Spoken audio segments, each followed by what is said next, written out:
ജനുവരി 24 ഇന്നത്തെ daily reflection. മുഴുകിയിരിക്കുക എന്ന തലക്കെട്ടോടു കൂടിയാണ് 11ാമത്തെ പടിയുടെ ഭാഗമായിട്ടുള്ള ലിറ്ററേച്ചറിൽ നിന്നാണ് ഈ ഡെയിലി റിഫ്ലക്ഷൻ എടുത്തിട്ടുള്ളത്. അവിടെ പ്രാർത്ഥനയും ധ്യാനവും നമ്മളെ വളരെ കൃത്യമായിട്ട് ദൈനംദിന സുസ്ഥിതിയിലേക്ക് വരാനായി സഹായിക്കുന്ന ആ സമയത്ത് പോലും ഇനിയും പ്രവർത്തിക്കേണ്ടതുണ്ട് എന്ന ഓർമ്മപ്പെടുത്തലാണ്. ഇവിടെ 1ാമത്തെ പടിയുടെ ഭാഗമായിട്ടൊക്കെ നമ്മൾ ചർച്ച ചെയ്യുന്ന സമയത്ത് നമുക്ക് കുഴപ്പങ്ങളുണ്ട്, നമ്മൾ ശക്തിഹീനനാണ് എന്ന് അറിയുന്നു. പക്ഷെ ശക്തിയായ ഒന്നുണ്ട് എന്ന് പറയാറുണ്ട്. ഇപ്പോൾ ദൈവം എന്ന ആശയം, ആ ആശയത്തോടൊപ്പം തന്നെ മറ്റു മനുഷ്യർ കടന്നു വരുന്നു. മറ്റു മനുഷ്യർ, നമ്മൾ എന്ന വാക്ക്, ഇതെല്ലാം ആൽക്കഹോളിക്സ് അനോണിമസിന്റെ 1ാമത്തെ പടിയിൽ വളരെ കൃത്യമായിട്ട് മദ്യാസക്തനെ തനിക്ക് സാധ്യമല്ലാത്തത് മറ്റു മനുഷ്യരോടൊപ്പം ചേർന്ന് നിന്നുകൊണ്ട് സാധ്യമാണ് എന്ന ബോധ്യമാണ്. അപ്പോൾ എൻ്റെ കുഴപ്പങ്ങളും ദുർബലതകളും അറിഞ്ഞുകൊണ്ട് ഞാൻ ഇരുന്നുകൊണ്ട് കാര്യമില്ല. അതിനെ മാറ്റി തീർക്കാനുള്ള പ്രവർത്തനം ഉണ്ടാകേണ്ടതുണ്ട്. ആ മാറ്റി തീർക്കൽ എങ്ങനെയാണ്? ഞാൻ എൻ്റെ രോഗാവസ്ഥയെക്കുറിച്ച് പറഞ്ഞിരുന്നത് കൊണ്ട് കാര്യമുണ്ടോ? അല്ലെങ്കിൽ എനിക്ക് കുഴപ്പമാണ്, എനിക്കിത് മാറാൻ പറ്റുന്നില്ല എന്ന പറച്ചിലുകളോടൊപ്പം തന്നെ മാറ്റുവാനുള്ള പ്രവർത്തനം ഞാൻ എന്ത് സ്വീകരിച്ചു എന്നത് വളരെ പ്രധാനമാണ്. ഏതൊരു കാര്യത്തിലും നിരന്തരമായിട്ടുള്ള പ്രവർത്തനത്തിലൂടെ മാത്രമാണ്. അതുകൊണ്ടാണ് പ്രവർത്തനമില്ലാത്ത വിശ്വാസം മൃതമാണെന്ന് പറയുന്നതിൻ്റെ കാരണം. പ്രാർത്ഥന നടത്തിയത് കൊണ്ടോ ഞാൻ എന്നിലേക്ക് മുഴുകിയത് കൊണ്ടോ മാത്രം കാര്യമില്ല. അത് കൃത്യമായ പ്രവൃത്തി കടന്നു വരേണ്ടത്. അപ്പം എനിക്ക് സ്വീകരിക്കാൻ പറ്റാത്ത സാഹചര്യങ്ങളെ സ്വീകരിക്കാനായിട്ട് എന്നെ ഒരുക്കിയെടുക്കുക എന്നതാണ് പ്രോഗ്രാമിൻ്റെ അടിസ്ഥാനം. അതിനു വേണ്ടിയിട്ടാണ് ഞാൻ എൻ്റെ കുഴപ്പങ്ങളെല്ലാം തിരിച്ചറിയുന്നത്. ഡെയിലി റിഫ്ലക്ഷൻ്റെ അടിയിൽ ആ അംഗം പറഞ്ഞ പോലെ ആൽക്കഹോളിക്സ് അനോണിമസിൻ്റെ സേവന പ്രവർത്തനങ്ങളും വളരെ നല്ല രീതിയിൽ നമുക്ക് പ്രവർത്തിക്കാനായിട്ട് സഹായിക്കുന്നുണ്ട്. അതിനോടൊപ്പം തന്നെ അത് 2 തരത്തിലാണത്. ഒന്ന്, മറ്റു മനുഷ്യർക്ക് പ്രയോജനപ്രദമായി നമുക്ക് എങ്ങനെ വർത്തിക്കാം എന്നത് നമുക്ക് ശീലമില്ലാത്ത കാര്യമാണ്.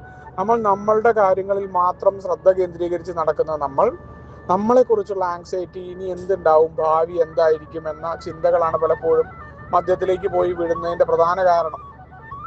നമ്മൾ എത്ര തന്നെ എന്നിൽ നിൽക്കുക എന്ന് പറഞ്ഞാലും നമ്മളെ കൊണ്ട് സാധ്യമല്ല. അപ്പം അങ്ങനെ ആകുമ്പോൾ നമുക്ക് എന്താ ചെയ്യാൻ പറ്റുക? നമ്മുടെ പ്രശ്നങ്ങളെ മാറ്റി നിർത്തിക്കൊണ്ട് എയുടെ പ്രവർത്തനങ്ങൾ, അത് എന്താണോ ചെറിയ രീതിയിൽ, ഇപ്പോൾ ഒരു മീറ്റിങ്ങിൽ കേട്ടിരിക്കലും അതും പ്രവർത്തനത്തിൻ്റെ ഭാഗമാണ്. അവിടെ എന്താ സംഭവിക്കുന്നതെന്ന് വെച്ചാൽ എൻ്റെ പ്രശ്നങ്ങളിൽ നിന്ന് മാറി മറ്റു മനുഷ്യരെ ഞാൻ കേൾക്കാൻ തുടങ്ങുന്നു. അവർ വിധിക്കാതെ അവരുടെ കാര്യങ്ങളിലൂടെ അവരുടെ മാറ്റങ്ങളെ കാണാൻ ശ്രമിക്കുന്നു. അതിന്ന് വേണ്ട കാര്യങ്ങൾ എടുക്കുന്നു. മാത്രമല്ല, ഞാൻ ഒറ്റപ്പെട്ടവനല്ല എന്ന ബോധ്യവും ആ ഷെയറിംഗ് നിന്ന് ഉണ്ടാവുന്നുണ്ട്. എൻ്റെ അവസരം വരുമ്പോൾ ഷെയർ ചെയ്യുക, അവിടെ മറ്റു മനുഷ്യരെ ഉൾക്കൊള്ളുക, അവരെ കേൾക്കുക എന്നല്ല. അല്ലാണ്ട് ഞാൻ എന്തെങ്കിലും ഷെയർ ചെയ്യുക, ഞാൻ ആ മീറ്റിങ്ങിൽ നിന്ന് ഇറങ്ങി പോവുക എന്നുള്ള ആ രീതിയിലല്ല. അപ്പോൾ നമുക്ക് ഒഴുകിയിരിക്കാനായി പറ്റില്ല. മീറ്റിംഗ് മൊത്തമായിട്ട് നമ്മൾ ഷെയർ ചെയ്തില്ലെങ്കിൽ പോലും നമുക്ക് ഫുൾ കേട്ടിരിക്കാം.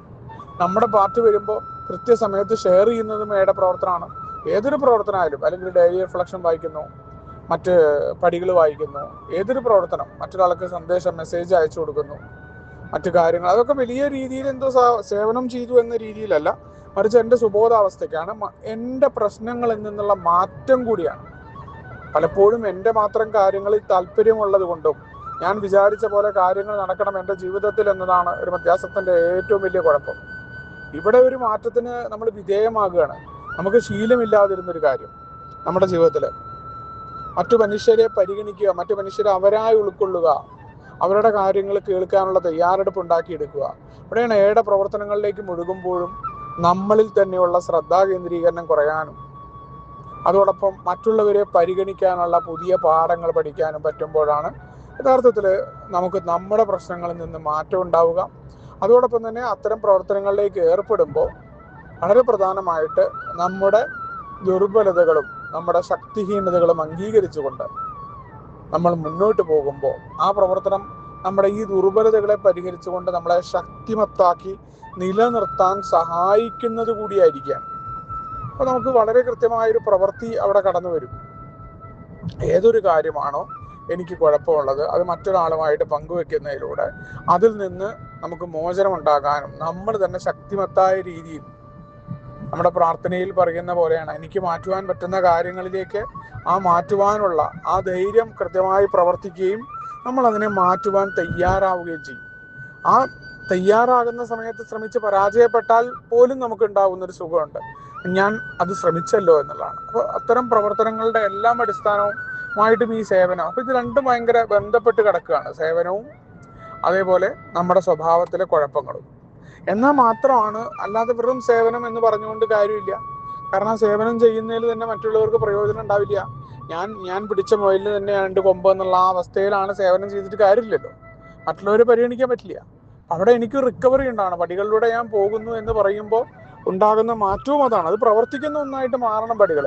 അല്ലാതെ മീറ്റിങ്ങിൽ കേവലം പറയുന്ന ശക്തിഹീനതയെക്കുറിച്ചും എൻ്റെ ദുർബലതകളെക്കുറിച്ചും പറയുക, അല്ലെങ്കിൽ എൻ്റെ രോഗാവസ്ഥയെക്കുറിച്ച് വിലപിക്കുക, സ്വയം സഹതാപത്തിലേക്ക് പോകലല്ല, മറിച്ച് ഈ കാര്യങ്ങളെല്ലാം തന്നെ ഞാൻ എന്ത് കാര്യമാണോ പറയുന്നത് അതിൽ നിന്ന് എനിക്കൊരു മാറ്റം ഉണ്ടാവുകയും ആ മാറ്റം എൻ്റെ ജീവിതത്തിലും കർമ്മ മേഖലയിലെന്ന് വേണ്ട സർവ്വ മേഖലയിലേക്കും വെളിച്ചമാകുന്ന രീതിയിലേക്ക് പറ്റുന്ന രീതിയാണോ. ആൽക്കഹോളിക്സ് അനോണിമസിന്റെ പ്രവർത്തനം പോലും എൻ്റെ ജോലിയും കുടുംബവും വിട്ടുകൊണ്ടുള്ള പ്രവർത്തനമല്ല, മറിച്ച് അതിനെ ശക്തമത്തായ രീതിയിലേക്ക് മാറ്റി തീർക്കാനായിട്ട് സഹായിക്കുന്നതായിട്ട്, കൂടുതൽ ഇൻവോൾവ് ചെയ്യാൻ, അവിടങ്ങളിലെല്ലാം തന്നെ ഞാനെന്ന മധ്യാസക്തന് എങ്ങനെ നിൽക്കാൻ പറ്റുമെന്ന കൃത്യമായ ബോധ്യമാണ് ഇന്നത്തെ ഡെയിലി റിഫ്ലക്ഷൻ കടന്നു വരുന്നത്. നമുക്ക് ഒരുമിച്ചുകൊണ്ട് പറയുന്ന തത്വങ്ങളോടെ മുന്നോട്ട് പോകാം. ശുഭദിനം, സുപ്രഭാതം.